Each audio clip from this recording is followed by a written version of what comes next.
स्वागत है आपका बिहारी गुरुजी चैनल पे।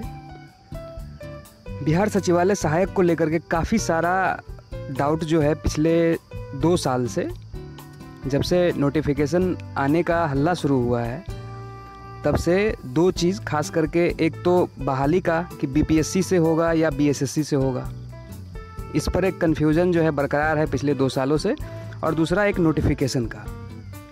ठीक है, तो वीडियो को आप शुरू से अंत तक बिना स्किप किए जो है देखिए, आपका जो है डाउट सारा आज क्लियर हो जाएगा। प्रूफ के साथ हम बात करेंगे कि आखिर बहाली किसके थ्रू इसका आएगा और नोटिफिकेशन का क्या स्टेटस है।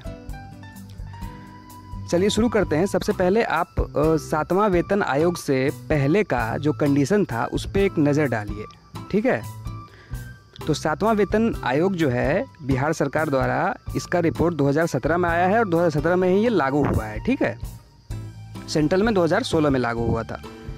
उससे पहले का जो सिस्टम था कुछ ऐसा था कि सचिवालय सहायक का ग्रेड पे, जैसा कि आप लोग जान रहे होंगे, 2010 में भी वैकेंसी आया था, उसमें भी 4600 ग्रेड पे ही था। ठीक है, और 4600 ही है इसका शुरू से ही। सुपरवाइजरी पोस्ट का बात करें तो उसका जो है 4200 ग्रेड पे 7वां वेतन आयोग से पहले हुआ करता था। ठीक है, जैसा कि बीएसएससी सीजीएल में भी आपका जो पोस्ट आया था सुपरवाइजरी वाला जो भी था, प्रखंड सहकारिता पदाधिकारी जैसे था आपका, उसके बाद सप्लाई इंस्पेक्टर, ये सब जो भी था सुपरवाइजरी वाला, बात हम करेंगे अभी आगे उसका 4200 ग्रेड पे हुआ करता था। तो 7वां वेतन आयोग से पहले क्या था कि कोई क्लासिफिकेशन नहीं था इसका कि आखिर कौन कौन सा पोस्ट सुपरवाइजरी में आता है एग्जैक्टली। ठीक है, वो लिस्ट क्या है, मतलब कौन कौन सा पोस्ट वो है, इसका कोई क्लासिफिकेशन नहीं था। तो रिक्रूटमेंट जो है इसका, उसका बीपीएससी और बीएसएससी दोनों के थ्रू हुआ करता था। वो कैसे, एग्जाम्पल आप देखिए, ग्रामीण विकास पदाधिकारी, ये भी एक सुपरवाइजरी पोस्ट है और 4200 ग्रेड पे ये हुआ करता था 7वां वेतन आयोग से पहले, और इसका बहाली जो है बीपीएससी से होता था। वहीं पर सहकारिता प्रसार पदाधिकारी जो है आपका, जिसका बहाली बीएसएससी सीजीएल के थ्रू हुआ करता था। ठीक है, तो इस तरह से जो है कोई एग्जैक्ट जो है कोई इसका ये नहीं था कि कौन कौन सा पोस्ट सुपरवाइजरी है, बस ऐसे ही चल रहा था।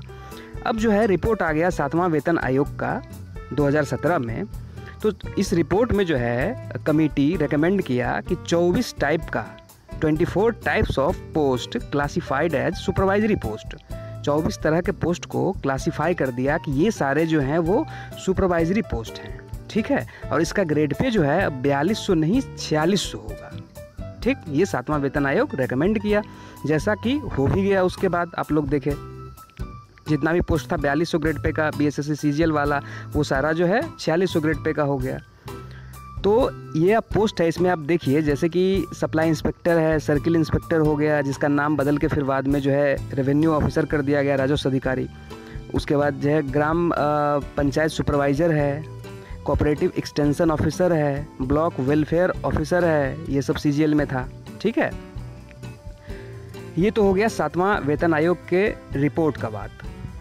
और धीरे धीरे करके 4600 ग्रेड पे होने के बाद जब क्लासिफाई एक तरह से जो क्लासिफाइड ये हो गया कि ये सारे पोस्ट जो है सुपरवाइजरी पोस्ट है, उसके बाद इन सबको पूरी तरीक़ा से धीरे धीरे करके बीपीएससी के थ्रू जो है बहाली करने का निर्णय लिया गया कि ये सब जो है बीपीएससी के थ्रू ही होगा बहाली। ठीक है, करंट जो सिनेरियो है अभी, उसमें आप देखिए कि सचिवालय सहायक का ग्रेड पे 4600 है, और वर्क नेचर जो है इसका देखिए ऑफिस वर्क है इसमें, और क्लरिकल नेचर का वर्क है। ग्रेड पे आप मत जाइए, अभी हम आगे चर्चा करेंगे कि कैसे डिसाइड होता है। ठीक है, किसी भी पोस्ट का कैसे क्लासिफाई किया जाता है उसको कि किस टाइप का ये पोस्ट है। नीचे वहीं पर आप सुपरवाइजरी पोस्ट का देखिए तो 4600 ग्रेड पे इसका भी है, यानी कि सचिवालय सहायक और सुपरवाइजरी ये दोनों का ग्रेड पे जो है अब सेम हो गया 7वां वेतन आयोग के बाद। सुपरवाइजरी का जो वहीं पे वर्क नेचर है इसका, आप देखिए ये सुपरवाइजरी नेचर का है, सुपरविजन वाला वर्क है इसमें, और फील्ड वर्क इसमें इन्वॉल्व है। वहीं पर सचिवालय सहायक में जो है फील्ड वर्क इन्वॉल्व नहीं है, ऑफिस वर्क है और क्लरिकल नेचर का है, जो कि आप लोग जानते हैं अच्छे से। ठीक है, ये स्टैटिक वर्क है, स्टैटिक नेचर का है एक तरह से। ठीक है, तो सुपरवाइजरी का यहाँ पर रिक्रूटमेंट थ्रू बीपीएससी से बहाली होना शुरू हो गया।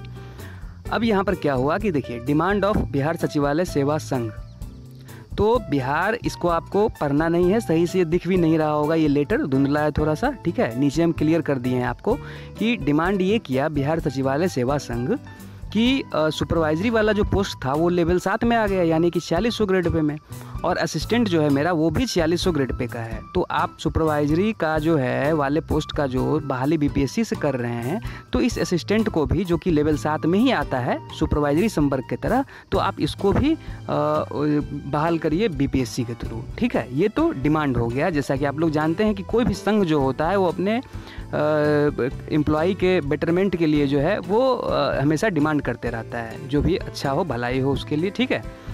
ये तो एक हो गया बात। उसके बाद है कि बिहार में आप देखिए कि असिस्टेंट जो 4600 ग्रेड पे का होता है वो आखिर कहाँ कहाँ होता है। पहला आपको हाई कोर्ट में होता है असिस्टेंट का, जो आप लोगों को याद होगा 2016 वगैरह में शायद आया था वैकेंसी, 150 वैकेंसी था उसमें, अलग से वो उसका एग्ज़ाम हुआ था, वो आप लोग देखे हुए हैं। उसके बाद बीपीएससी का हाल ही में आया है असिस्टेंट का वैकेंसी, उसको भी आप देख लीजिए कि बीपीएससी अलग से असिस्टेंट के लिए वैकेंसी निकाला। और तीसरा हो गया सेक्रेटेरिएट असिस्टेंट, सचिवालय सहायक जो है, जो कि BPSC graduate, BSSC graduate level exam के थ्रू हो रहा है, पिछले 2 बार से हुआ है। तो ये 3 तरह का, ये सबका जो नेचर है वो एक ही टाइप का, ये तीनों पोस्ट है, ये बात आप समझ लीजिए। हाई कोर्ट का असिस्टेंट हो, बीपीएससी का असिस्टेंट हो, या सेक्रेटेरिएट असिस्टेंट हो, ठीक है। ये तीनों 4600 ग्रेड पे का, सबका नेचर एक ही है, एक ही तरह का है, इसका प्रमोशन भी लगभग उसी तरह से होता है, एक ही टाइप से, ठीक है। यही सब पोस्ट जो यूपी में है आपका, यूपी में भी आप देखेंगे कि इसका नाम जो है असिस्टेंट रिव्यू ऑफिसर करके है, ARO, ठीक है, जो यूपी के लोक सेवा आयोग में भी होता है, सचिवालय में भी होता है और हाई कोर्ट में भी होता है। और सबका एग्ज़ाम आप देखेंगे, इस चीज़ को नोट करिए कि अलग से होता है। किसी का भी भले ही यूपी PCS एग्ज़ाम लेता हो, लेकिन उसका एग्ज़ाम अलग होता है, एग्ज़ाम जो है पैटर्न वगैरह सारा अलग होता है। सिविल सर्विसेज एग्ज़ाम में इंक्लूड इसको नहीं किया जाता है, ठीक है। तो ये 3 तरह का पोस्ट बिहार में आपका असिस्टेंट का है, और इसके एग्ज़ाम के बारे में आप देख लिए कि किस ढंग से इसका एग्ज़ाम होता है। इससे आपको आगे अभी क्लियर होगा, आप देखेंगे कि क्या हो सकता है सेक्रेटेरिएट असिस्टेंट के केस में। अब कंक्लूजन देख लेते हैं। देखिए, सिर्फ ग्रेड पे से किसी पद का तुलना किसी दूसरे पद से नहीं किया जा सकता है, ठीक है। पदों के वर्गीकरण में वर्क नेचर का अहम भूमिका होता है, जैसा कि हम पीछे भी बताया आपको। उदाहरण देख लीजिए आप, उच्च विद्यालय जो माध्यमिक शिक्षक होते हैं, हाई स्कूल के टीचर, परमानेंट वाले जो शिक्षक होते हैं, उनका हम नियोजित काम नहीं अभी बात कर रहे हैं, ठीक है। बाकी कहीं भी आप देखेंगे, नवोदय विद्यालय में हो या कहीं भी, उसका ग्रेड पे जो है 4600 होता है। उसके बाद बिहार का आप सुपरवाइजरी पद का बात कर लीजिए, तो उसका जैसा कि 4600 हो गया है। वहीं पर आप सचिवालय सहायक का भी बात करें तो 4600 ग्रेड पे है उसका, लेकिन तीनों का जो नेचर है वो अलग अलग है, ठीक है। और बहाली का प्रक्रिया भी, बहाली का सिस्टम भी तीनों का अपना अलग अलग है, लेकिन ग्रेड पे यहाँ पर तो 4600 है। तो ग्रेड पे के आधार पर हम ये नहीं कह सकते हैं कि हाई स्कूल के जो टीचर हैं वो सचिवालय सहायक के बराबर हैं, उसका भी बहाली बीएसएससी से हो, या सुपरवाइजरी पोस्ट के बराबर वो हो गए, ऐसा नहीं हो सकता है। उसमें नेचर का जो है अहम भूमिका होता है, ठीक है। अब आप नोटिफिकेशन का जैसा कि देखिए, बीएसएससी से नोटिफिकेशन आएगा, इसका चांसेस जो है 99% है, ठीक। 1% हम इसलिए लिए हैं, मान लीजिए कि कुछ ऐसा उतार चढ़ाव हुआ, बीपीएससी के थ्रू यदि 1% चांस है, यदि होता है तो क्या होगा वो आप देखिए। सिविल सेवा परीक्षा में पद जुड़ने का जो संभावना होगा वो मात्र 1% का होगा, ठीक है। ये आप पीछे के सारा जितना भी हम बताए हैं आपको प्रूफ के साथ, उन सभी चीज़ों से आपका जो है ये डाउट क्लियर हो गया होगा कि सिविल सेवा परीक्षा में इस पोस्ट को का जुड़ने का जो है संभावना वो एकदम 1% का है। पहली बात तो बीपीएससी से बहाली होने का ही संभावना 1% है, उसमें भी सिविल सर्विसेज परीक्षा में पद जुड़ने का संभावना जो है 1% का है। और यदि बीपीएससी से होता है बहाली, मान लेते हैं कि 1% चांस है कि यदि बीपीएससी बहाल करती है, तो 99% संभावना है कि जैसा आप लोग हाल ही में देखे हैं, जिस तरह से बीपीएससी सहायक के लिए, असिस्टेंट के लिए वैकेंसी निकाला था, उसी तरह से आने का संभावना 99% है, ठीक है। ये तो सारे पीछे का डाटा देखने के बाद आप लोगों को जो है क्लियर हो गया होगा। ये ऐसा नहीं है कि हम अपने मन से बोल रहे हैं, सारा चीज़ आप प्रूफ के साथ देख लिया और लॉजिकल है सारा, आपको खुद भी समझ में आएगा। हम अपने मन से कुछ भी नहीं आपको बता रहे हैं, सब प्रूफ के साथ आपको क्लियर कट पता चल रहा होगा कि हाँ ऐसा ही है सीन, ठीक है।